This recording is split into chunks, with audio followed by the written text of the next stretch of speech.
Dahil ito gusto kong maprotektaran nga ni para duman, ang iniisip niya para duman sa mga masunod na henerasyon.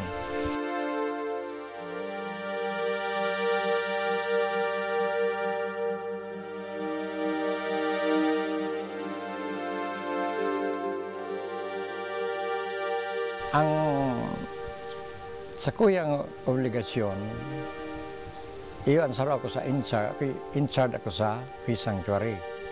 Kaya kahit na walang kabayaran, ako'y naninilbihan, nanunungkulan para maprotektahan lang yung lugar.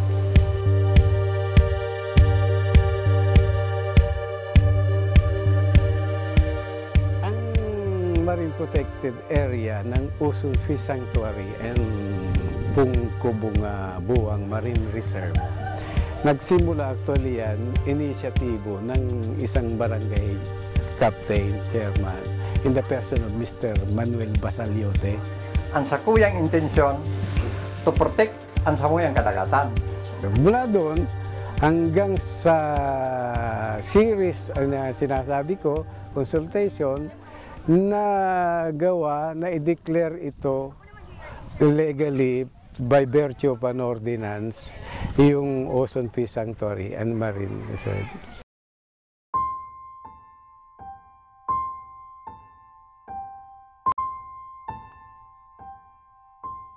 During the Japanese time, araw kanyang oras lumakaw ka dyan, lumara ka na kinakulao ng laugan, ansahang kaan. Namundag ako ka 1937, August 14.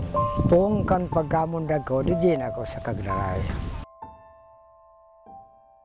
Kabali ako kan pagmukna mi kan samuyang sanctuary.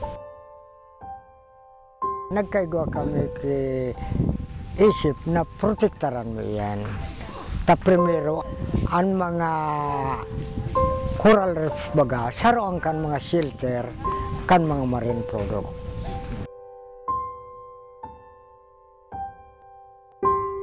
Ako, solo-solo man sa ng babae, pero halos ako ninda ang pirmuyang kay Riba. Ako ang tataong magpasabot kiusto. Luway-luway kami nagpapasunod. Iyon, hanggang ngunyan, dai naman sila nagpapara araw kaan. Kaya dakulaon yung pagpasalamat na igwang bantay dagat ng Bisauson.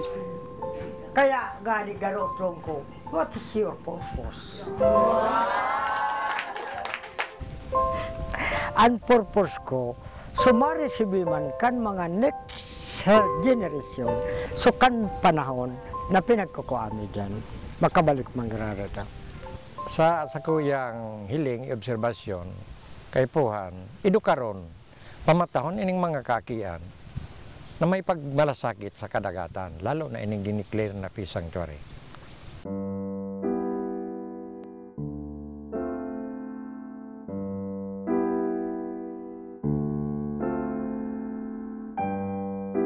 Natutunan ko po na ang dagat sa kanila ay importante, kaya nila ito pinangangalagaan para sa next generation magamit pa nila.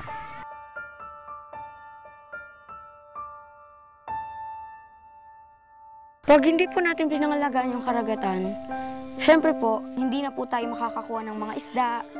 Tapos, yung mga mangingisda, hindi na makakakuha ng isda sa dagat, wala na silang pangkain. Tapos, masisira lahat ng coral reef. Tulad ko kahapon doon sa mga mangingisda, yung dapat pala hindi natin inaabuso yung karagatan, dapat natin palang pahalagahan kung ano ang binigay sa atin ng Diyos.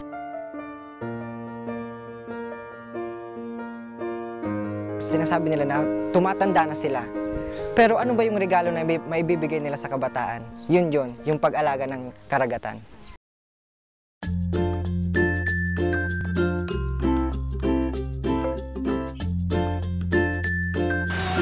Ganito kayo, lalangoy, or kung ganito kayo hihilahin, make sure na yung snorkel nyo, yung part na to, wala sa tubig.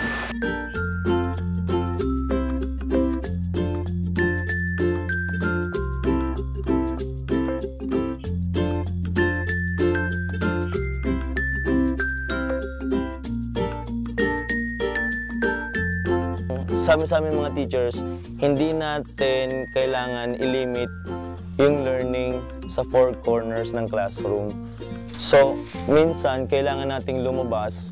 We need to explore in order for us to learn so many things. Kasi kung dun lang tayo sa ano natin, wala tayong matututunan.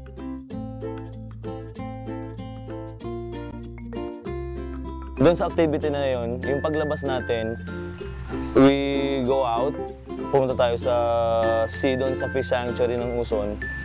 Isa pa yun sa pinaka-highlights ng activity na talagang super thumbs up.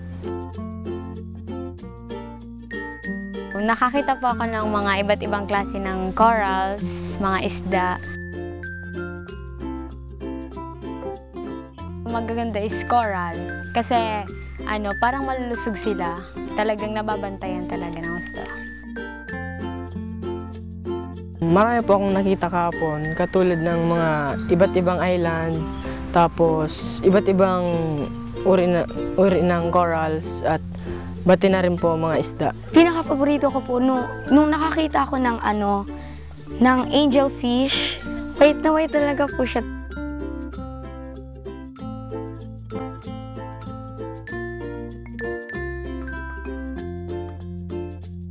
Mahalaga pong makita ng mga tao yung mga bagay sa ilalim ng dagat para at least they are aware kung ano yung mga bagay na hindi nila nakikita. It is a life-changing activity. Totoo po yun. Talaga mong nagbago po yung paningin ko sa kung ano ang dapat nating gawin, sa kung ano yung mga bagay na dapat nating isipin or unahin.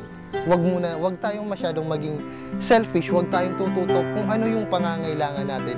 Isipin natin kung paano natin masusustain yung mga bagay na nagsusustain ng buhay natin.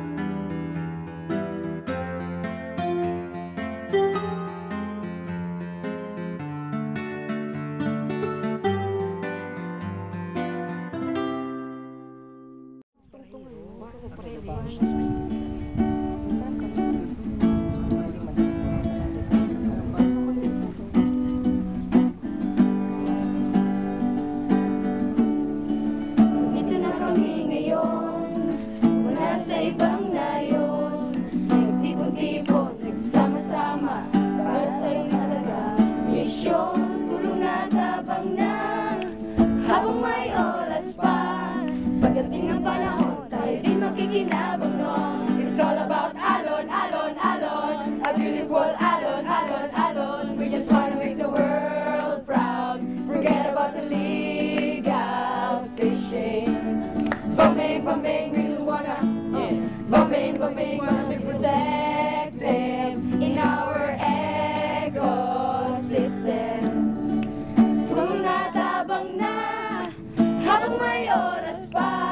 Pagdating ng panahon, tayo din makikinabang nun. It's all about alon, alon, alon, a beautiful alon, alon, alon. We just wanna make the world proud. Forget about the legal fishing. Bumping, bumping, we do wanna bumping, bumping, wanna be protected in our ecosystem. Salamat sa inyo, mga kaibigan ko. Dahil sa inyo, kami nababago nyo.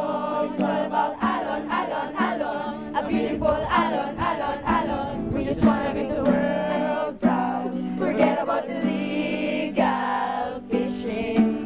Bumping, bumping, we don't wanna bumping, bumping, wanna be protected in our ecosystem.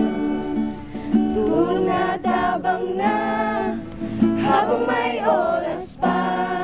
Pagdating ng panahon, tayo din makikinabang nun. Maraming salamat.